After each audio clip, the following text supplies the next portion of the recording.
What are your feelings about Angus Deaton? Well,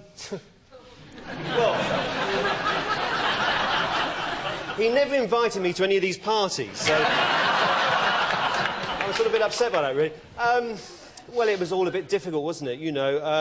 How did you find out about it? I mean, did you know it was? What was no, happening? I mean we had no indication. I mean, I just thought he was quite a dull man, and I had no idea. He had such stamina and such energy.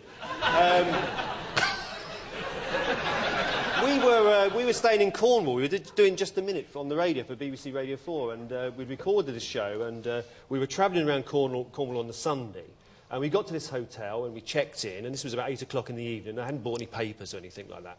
And Sarah was in the bath, and I just turned on teletext, and there it was. Angus Deaton has been caught with a prostitute snorting cocaine.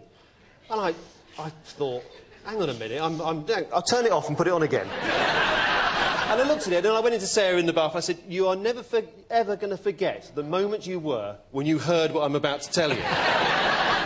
And it was extraordinary, you know. And we were in Cornwall for the week, so we thought we'd take advantage of being down there, and a lovely part of the country.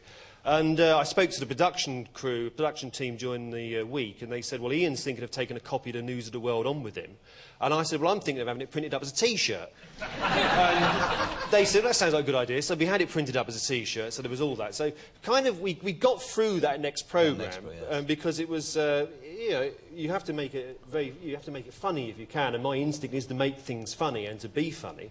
So, and it was a hilarious show. People just came up to me afterwards, you know, and said that's one of the funniest things we've seen in years. And it was something momentous, because the man that normally is sitting there sort of like, you know, looking a little bit superior, is suddenly on the front cover of the News of the World, and all this kind of terrible stuff that he's getting into. So anyway, that was done, and we got to the end of the series, and that was fine. We thought, well, maybe that's a blip. We can get over that. We can keep going, you know, because it's a very popular show, and people do love the show. And we don't want the show to stop. The next series starts up, the winter series last year, and then there's more of the stuff in the newspapers, and it just becomes really difficult to do the show. I mean, the reason it was taken off, I mean, the press say because the BBC sacked him because of the drug taking. I would imagine that that's not altogether the reason, was it? The reason was the show was impossible, wasn't it? Yeah, comedically, if the man, the person in the middle can't do jokes about Jeffrey Archer if people then say, yes, but what about you?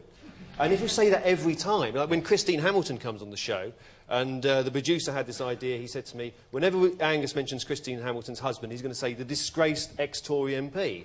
So she got narked by this, and she said, well, if he's disgraced, what are you?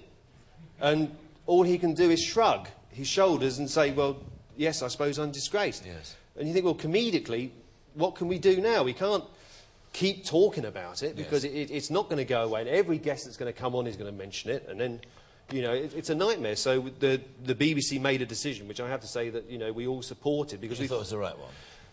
The show wouldn't have carried on. No, no. The show would have finished. I mean, again, the media made much of the fact that he was sacked, and the suggestion was that you and Ian had stabbed him in the back. Well, we stabbed him in the front. I mean.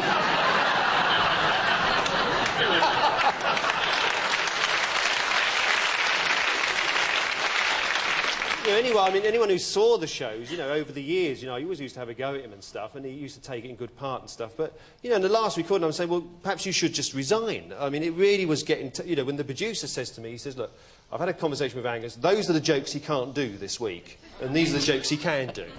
You know, he can do other shows by all means, because you can't keep talent like that down. No. But there's not a way back from him on that show, no, in your view? No. Well, it's compromised. It would compromise the show entirely. Did you like him? No. But, you know, we didn't live. Would you like to explain what you just said? Well, I don't know. I sometimes feel like the Marx Brothers. We lost Zeppo. It's not a big deal.